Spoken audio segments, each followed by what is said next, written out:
Falar agora do escitalopram, Lexapro, que vocês perguntaram muito. Eu tenho até os dois vídeos já mais antigos, de quase um ano, falando dele.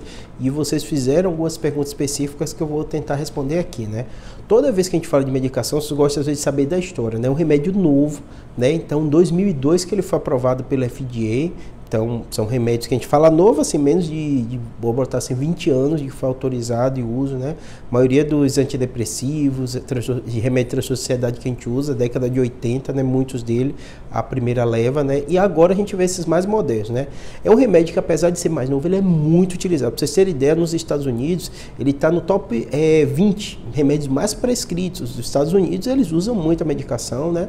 A gente sabe disso, né? Mas para um remédio, né? Que é utilizado para transtorno depressivo, né, e transtorno de ansiedade. Então você vê a frequência que essas doenças acontecem. Alguns colocam que no mundo é da ordem de 5% da população com transtorno depressivo, né, 10% mais ou menos de transtorno de ansiedade. Lembrando que o Brasil é líder mundial, Brasil e Estados Unidos. Então provavelmente aqui no Brasil a gente não tem estatística tão precisa de uso de medicação, mas muito provavelmente no meu dia a dia, né, muito paciente utiliza, o psiquiatra passou, que às vezes a gente começou com o transtorno de ansiedade, depressão, com excelente resultado. Então o Brasil também deve ter um dos remédios mais utilizados, né?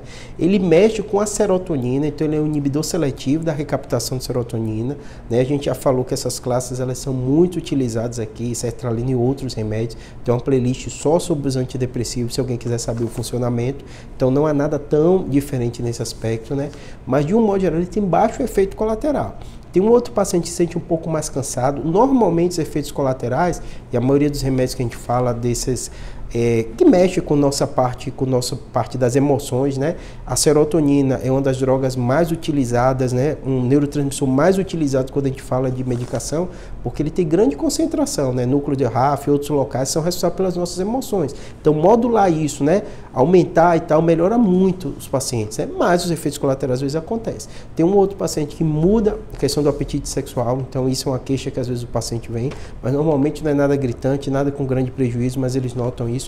Um outro paciente às vezes se sente um pouco mais cansado. Normalmente esses efeitos eles são nas primeiras semanas. Lembrando, muitas vezes os efeitos colaterais eles vêm antes até do que os efeitos benéficos, que é como o nosso cérebro fosse reorganizando com aquela substância. Normalmente 2, 3 semanas para a gente começar a ver o efeito benéfico das medicações, e às vezes o paciente começa a tomar um remédio e ele nota essas pequenas alterações do apetite sexual, da questão também do sono, às vezes interfere um pouquinho, muda um pouquinho o hábito do sono, tem paciente que fica um pouquinho mais de insônia, né, um pouco mais agitado, mas normalmente esses efeitos eles acabam diminuindo com o tempo, né? Então, de um modo geral, você vai observar remédio muito confiável, muito seguros, mais utilizados no mundo para tratar essas doenças. Estados Unidos, entre os 20 remédios, é o 19º remédio mais utilizado, lá eles têm um controle rigoroso disso e aprovado em 2002. Espero ter ajudado. Qualquer coisa, vai no vídeo antigo que eu tenho aqui falando, efeitos colaterais, cada detalhe disso, sobre de funcionamento também. Ou qualquer coisa, deixa aqui no comentário que eu tento fazer outros vídeos, tá bom? Espero que tenha ajudado. Obrigado.